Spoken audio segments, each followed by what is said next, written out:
Bonjour à tous, j'espère que vous allez tous très bien. On se retrouve aujourd'hui pour une nouvelle vidéo où on va parler, comme vous l'avez vu dans le titre, de Ansu Fati, l'évolution de sa blessure, parce qu'on a eu des mauvaises nouvelles il y a quelques semaines, mais là on a de nouveau de bonnes nouvelles, donc c'est ce qu'on va voir dans cette vidéo. Avant du coup de commencer à parler d'Ansu Fati, je tenais à vous présenter du coup mon nouveau sponsor, le site Maillot Usine. Donc voilà, c'est un site de maillots, il y en a énormément des sites comme ça, donc je pense que vous les connaissez, qui vendent des maillots vraiment pas chers. Ils m'ont envoyé du coup deux maillots que je viens de recevoir, donc le maillot que je porte actuellement, le maillot extérieur du FC Barcelone cette saison, et ils m'ont envoyé un deuxième maillot, le maillot domicile, pareil de cette saison, floqué Lionel Messi.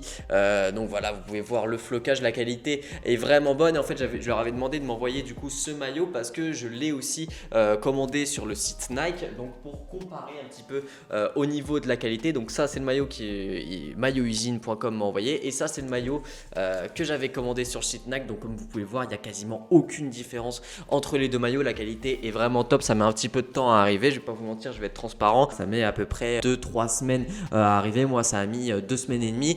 Donc voilà, n'hésitez pas surtout à aller commander sur ce site, le lien est dans la description. En plus, vous avez un code de réduction en tapant Franek10. Une fois que vous commandez vos maillots, vous avez 10% de réduction, donc ça vaut vraiment le coup. J'attends un petit peu vos retours sur la qualité des maillots. C'est la première fois que je collabore avec eux, que ce soit sur Insta ou sur Twitter. N'hésitez pas à m'envoyer en message privé si vous avez bien reçu vos maillots, si vous êtes content de votre commande. Encore une fois, le code de réduction Franek10, le lien est dans la description. Donc voilà, Ansu Fati, on se rappelle, s'était blessé face au Betis Séville le 7 novembre dernier lors de la victoire 5-2 du FC Barcelone avec un tacle de Aïssa Mandi. Il avait eu une grosse blessure au ménisque. On savait qu'il allait être indisponible pour une grosse partie de la saison. On s'attendait à ce qu'il revienne vers mars-avril, mais il y a eu énormément de complications. Il s'était déjà fait opérer 2 jours après sa blessure et l'opération s'était bien passée. Mais ensuite, il y avait eu des complications lors de sa rééducation. Il avait dû subir une deuxième opération mi-janvier, donc son moral était un petit peu à plat. Ansu Fati, c'était un petit peu compliqué pour lui, et en plus de ça, il a ressenti une nouvelle fois lors de la rééducation, lorsqu'il a repris les entraînements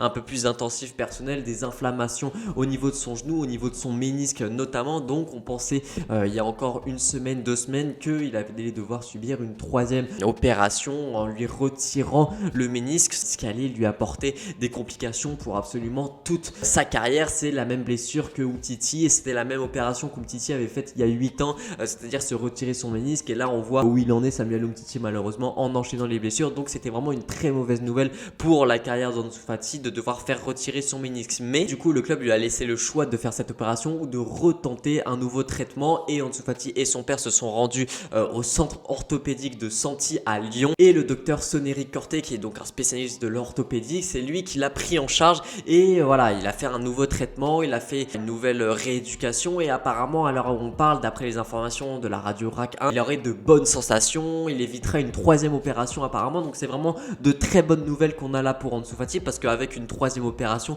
il aurait sûrement été écarté des terrains, même pour tout le reste de l'année civile 2021. On l'aurait pas revu avant 2022, et ça aurait été très compliqué pour lui ensuite pour reprendre sa carrière. Donc voilà, c'est de très bonnes nouvelles. Je sais pas si on le reverra avant la fin de la saison. Je pense qu'il va pas prendre le risque de jouer l'Euro, il va pas prendre le risque de jouer avant la fin de la saison. Alors c'est très dur pour lui mentalement, il va falloir qu'il soit très fort après cette blessure, mais on le reverra sûrement la saison prochaine. On sait qu'en plus le Barça a besoin de lui, on sait les problèmes dans la finition que le Barça a, et Ansu Fati, c'est un joueur qui a une finition et un sens du but exceptionnel pour son âge. Alors attention au niveau de sa carrière, un petit message de prévention, on va dire. Il va falloir que tout le Barça, et ça concerne aussi nous les supporters, il va falloir être patient avec Ansu Fati, parce que après une blessure comme ça où tu es éloigné des terrains pendant presque un an, c'est forcément dur de revenir. Il va pas retrouver son niveau directement, il va avoir du mal à retrouver ses sensations sur le terrain en termes d'agilité, de vitesse d'exécution, même de QI foot. Ça va être un petit peu compliqué pour lui. Je pense qu'il va traverser une période assez compliquée Ansu Fati. J'espère que ça va pas durer trop longtemps, mais voilà, il va falloir être patient avec lui. Il va pas falloir directement l'enterrer à son retour s'il fait des mauvaises performances, parce qu'il y a de grandes chances qu'il fasse de mauvaises performances à son retour. Il y a de grandes chances qu'il ne redevienne pas titulaire indiscutable directement, Ansu Fati. Donc voilà, il va falloir un petit peu être patient avec lui, en espérant que ça va pas durer trop longtemps, en espérant que sa carrière ne sera pas enterrée à cause de cette blessure au ménisque. En tout cas, s'il se fait pas retirer son ménisque, c'est très bon pour lui, et c'est un joueur qui quand même a un mental exceptionnel, Ansu Fati, parce que quand il était jeune, quand il était à la Masia, il avait déjà eu une énorme blessure. Il avait été écarté des terrains pendant un an et même toutes les personnes qui l'avaient pris en charge pensaient à l'époque que sa carrière était déjà terminée alors il était encore très jeune, il était encore mineur à cette époque-là, il avait 15 ou 16 ans. Mais Ansu Fati avait réussi à se battre et avait réussi à revenir et ensuite, voilà, quelques années plus tard, il était au Barça A. Donc voilà, c'est pas la première fois qu'il vit ce genre de situation, Ansu Fati. Le problème, c'est que là, c'est pas les mêmes exigences parce que forcément, il est devenu professionnel depuis. Il y a de la concurrence, il y a des matchs à haute intensité, beaucoup plus qu'en équipe jeune. Mais voilà, c'est pour dire que c'est un joueur qui a un très gros mental sur ce genre de blessure, qui a déjà vécu ce genre de situation où tu es écarté des terrains pendant très longtemps et qui avait réussi à revenir à merveille quand même. Donc voilà, je me fais pas trop de soucis non plus pour Ansu Fati. Je pense qu'il va revenir en très bonne forme, mais que ça va prendre un petit peu de temps avant de retrouver le Ansu Fati qu'on connaissait avant cette énorme blessure au ménisque. Donc voilà les gars, c'est la fin de cette vidéo. C'était une vidéo assez courte juste pour donner des nouvelles de Ansu Fati, notre petit crack qui nous manque tant depuis sa blessure du coup en novembre dernier. On espère qu'il va revenir, on espère qu'il va nous refaire rêver. C'était un petit peu notre lueur d'espoir. J'espère que cette vidéo vous aura plu. C'était Franek, partagez, likez, abonnez-vous. Ciao.